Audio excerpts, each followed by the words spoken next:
What's some advice you can give them to help better their future? One of the biggest obstacles that people face is that very, very beginning initial period of kind of understanding and admitting that they have this problem, whether it be substance abuse or some sort of other underlying mental health or co-occurring, which is dual diagnosis, which my company specializes in and a lot of companies do now as well. So, and they do go hand in hand, those things. But the most sometimes the most difficult part is kind of taking the initiative to tell somebody else, like, I have these issues going on and I really need to do something about it.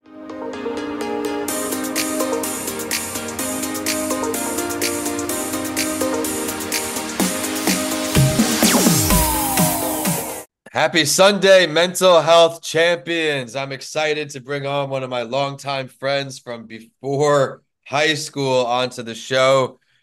Ryan, thanks so much for coming on to a mental health break. No problem, buddy. Happy to be here.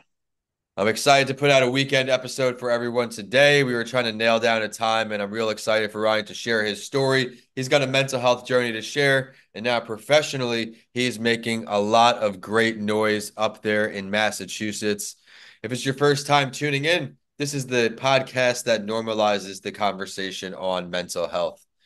Each week since January 2020, I brought on a different mental health advocate to share their story and let you know that you are not alone. If you feel like you need someone to talk to, please reach out to someone. Our show partner, Tampa Counseling and Wellness, is here to help. Be sure to check them out online or in the show description. Scroll down. They are here to help if you're in Florida or other locations. Be sure to check the show out online at a Mental Health Break podcast. And I am at Vincent A. Lancy. Ryan, let's talk about why you're on the show today. Before we dive into your mental health journey, you mentioned you're doing a lot of great work in Massachusetts. Talk to us about that. I work in substance abuse addiction treatment and mental health treatment as well. So right now I'm working as a community outreach representative slash business development rep. Um, I got started in the industry about 7 years ago. As soon as I moved to Boston, I kind of just fell into this. I was doing the same old thing that I had done before when it comes to work, where I was just relying on like manual labor skills and carpentry and stuff like that. And I wanted to move into something different because it's just not fulfilling and just wasn't fun. And I just didn't want to do it anymore. And being 2 years into sobriety and having been to, substance abuse treatment myself several times, it seemed like a fun job, and I just started doing it, and I made a lot of really, really close friends and had a lot of fun doing it. And I just worked my way up the ladder and experience in all different kinds of roles, and here I am. Well, so you mentioned that right when you were around 2 years after sobriety, you wanted to work in one of these facilities. I know you've grown a lot in the facility, like through your roles. What was the very first role you had? So the first thing I ever did was I worked as a behavioral health technician. Um, in some companies they call it recovery specialist. Really, what I was doing is like I was just a utility person, meaning like I would drive the clients back and forth. I would work at the housing, supervising medication management, just being a support for them, and kind of like the day to day operation stuff of just facilitating all the different things that come into substance abuse treatment at that level. That the whole to put the whole picture together. So you It's were it's the it's pretty much it's the starting role. It's the base entry level role. No experience necessary, no education, no clinical background necessary, anything like that. So, the only experience necessary was just being in recovery myself. right, right. And you're able to give those firsthand experiences to the people. So you were like the main point of contact for these patients at that point.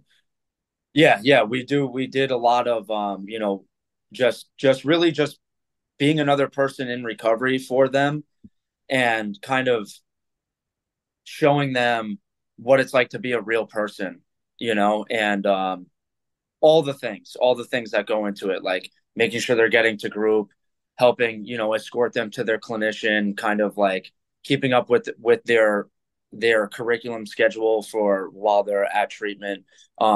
Driving, taking them to appointments, taking them to outside AA meetings, 12-step meetings, taking them to the gym, taking them to activities, doing stuff like that. That's like what we did. And then I eventually pretty quickly moved into starting to facilitate some groups at the facility, and bringing in other meetings and outside meetings and stuff like that. It was we kind of just my boss really just, whatever you were good at, he let you do, and he gave you Like full that. reign to do that. So it's like he really focused on, hey, what's your skill set? Let's put you there, and whatever your weakness is, let's keep you away from that. It's a smart So way they to lead the found out, business. yeah. So they found out early that I was really good at communicating with the clients and kind of like captivating people's attention. So that's where like the group facilitation came in, and just, I was a hard worker. I always have been, and I've always just showed up for work, and I took the extra shifts, and I just did whatever needed to be done. And you like this role better than your last one? I do like this one better. It's a different side of the treatment industry. I'm a little bit less involved directly with the day to day as I used to be, but I did that for 4.5 years, so I was kind of becoming exhausted with it. Now, what I do is I work and I represent my company in the community, doing fundraising events, charity events, all kinds of sporting events. It's all it's all for bringing the community together and having a bunch of different representation for treatment options and resources for their community, so that people know that there's somebody to call. So right now I'm the face of, one of the faces of my company in my local community, so that people have somebody to, reach out to and have a direct person face to face that they know can help them We'll when revisit this they need again at the treatment. end. What is the Yeah. website so everybody can go online right now if they want to check it out? So the website for my specific treatment center is havendetoxnewengland.com, I believe. I would have to, I don't go on the website that often. I'll have to double check with you, but But that's the name uh, of it. They could type that into yeah, Google. yeah. My overall company, the big umbrella is Haven Health Management. We have 10 different locations. So for my specific location in New England, I have to look at the exact domain name, but I believe it's havennewengland.com or havendetoxnewengland.com. Perfect. Well, Ryan, if there's someone listening on right now who is at the point of needing to go to recovery but not putting themselves in, what's some advice you can give them to help better their future?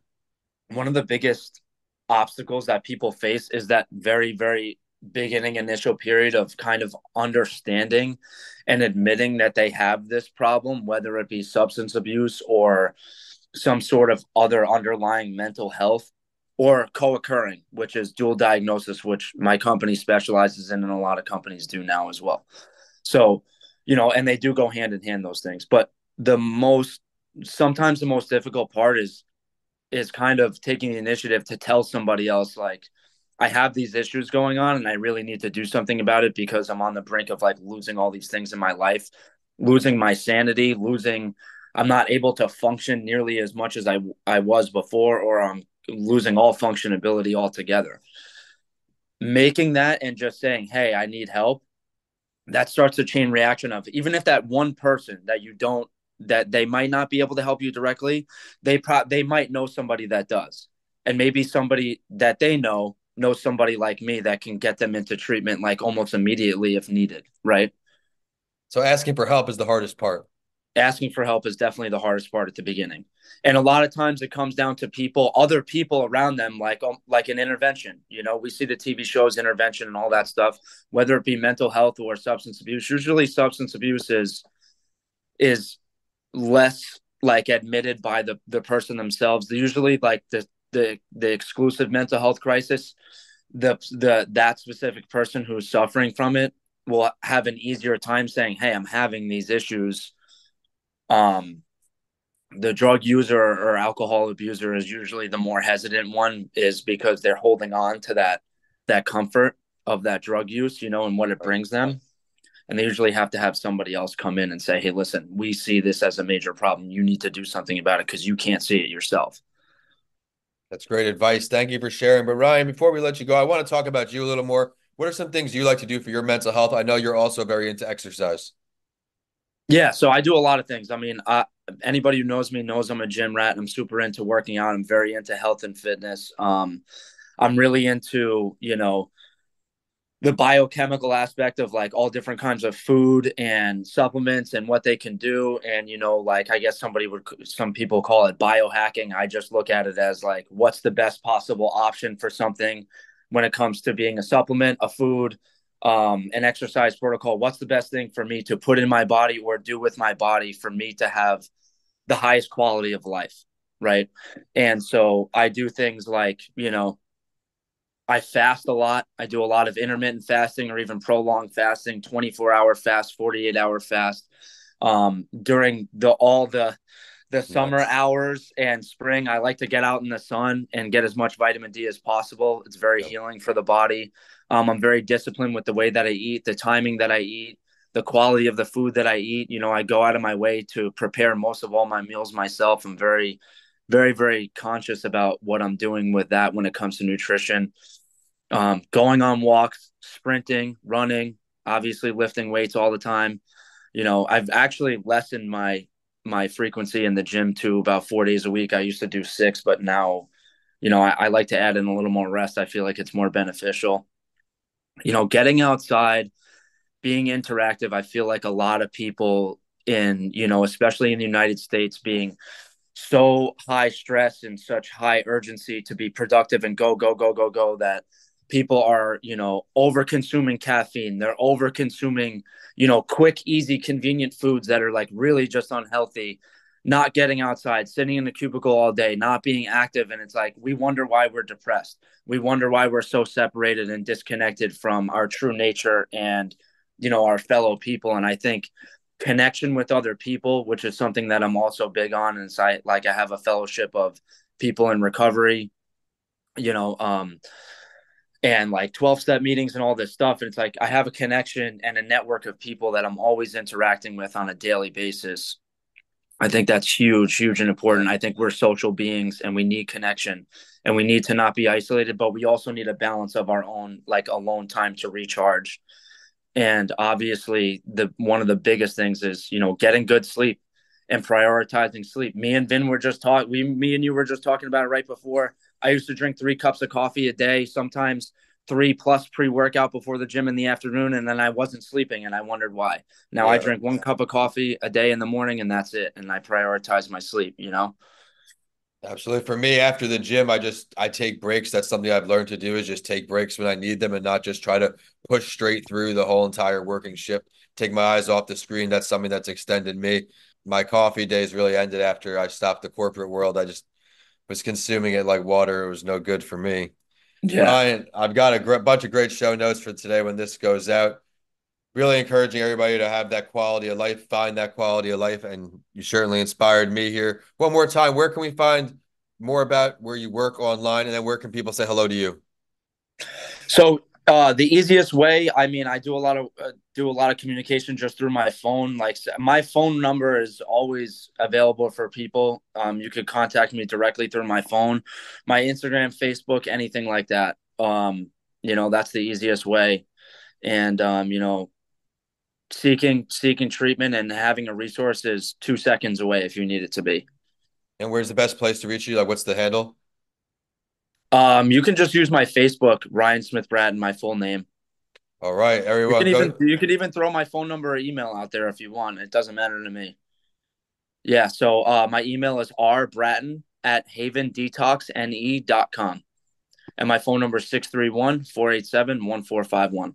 R. Bratton at havendetox.com. rbratton@havendetoxne as in New England.com.